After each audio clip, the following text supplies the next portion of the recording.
Good morning. I'm General Mammen and welcome to the March Drill. Today we're filming from the 127th Maintenance Group's weapons shop. I feel as a former maintenance commander right back at home in this organization. I just love walking through the hangars and seeing what everybody is doing. For those of you who don't know what weapons does, anything that has anything to do with this airplane and weapons release is all controlled, maintained, or loaded by the weapons folks. Everything they do to this airplane ensures that when that weapon comes off, it comes off properly and the appropriate weapons effects happen at the other end of what the pilot is trying to shoot for. As most of you know, the A-10s were down in Florida for about the last month doing some critical readiness training. That's all part of our warfighting excellence. Everything that they do down there has an end game in mind for warfighting excellence. Sergeant Lynch led the weapons section down there during that time frame and did some great work ensuring all the training was accomplished. Not only training for the weapons section, but ensuring that the pilots and the rest of the organization is getting their training squares as well to, again, prove that warfighting excellence. So for that, sir, with everything that you've done, I want to thank you for your leadership and appreciate everything you're doing. All right, since the last drill, many of you know that Colonel Krasovic is retiring at the end of this drill. But since the last drill, a lot of things have taken place. One of the things for him is he did his last flight in the KC-135. For those of you who don't know, Colonel Krasovic was a Naval Academy graduate and actually served for the first half of his career in the Navy, flying the E-6 TACAMO aircraft. Now, he did his FINI flight earlier this month, and with that, the air refueling group was able to coordinate his refueling of a TACAMO aircraft. So I couldn't think of a better way to bookend his flying career by flying the KC-135 and refueling the aircraft that he started flying with in the Navy. Now, Colonel Krasovic has led at every level of a wing organization, and he's been just an awesome mentor and a servant leader. And I'm disappointed to see him go, but at the same token, he has had a marvelous career, and he will be missed. With that, I wish him fair winds and following seas. We've brought in a new Vice Wing Commander. Many of you know Colonel Clark. She comes from the headquarters in Michigan, and we are very, very lucky to have her.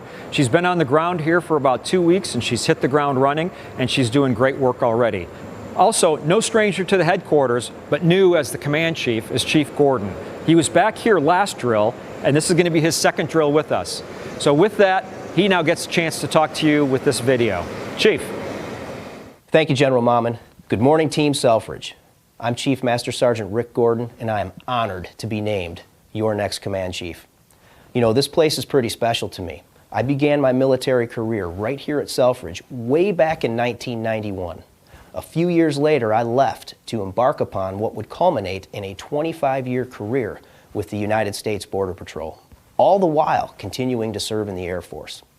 I eventually made my way back, and for the past nearly 3 years, I've been serving as the command chief at our sister unit in Battle Creek, the 110th Wing. I'm excited to be back home. I'll be spending the coming weeks and months reconnecting with many of you, getting to know those of you that I haven't yet met, and getting down to the business of taking care of our airmen. And lastly, I'd like to say thank you to my predecessor, Chief Master Sergeant Dan McDowell, for all of his hard work and dedication as your command chief. Chief McDowell, thank you. Now, Team Selfridge, have a safe and productive drill weekend, and I'll see you out there. Back to you, General Mammen. Thanks, Chief, and welcome back. Now, the month of March is Women's History Month, and in the military, we're celebrating that as well. If you think about the history of women in the military, their roles have expanded over the years to where today, although they're only 20% of our force structure within the wing and the Air Force in total, they're leading at every level of the organization, and they're doing every job in the organization.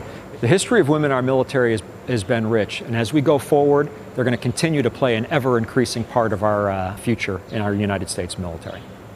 Okay, two major events for this drill. It's going to be a busy one. First, we have the Air Combat Command Inspector General team here with about 35 people that'll be looking around our wing as part of their midpoint look between our two major inspections. So please, when they come to your shops, welcome them in, show them your programs, show them where you're good, show them where you're having challenges. Talk to them openly. They're going to ask you questions and answer their questions honestly.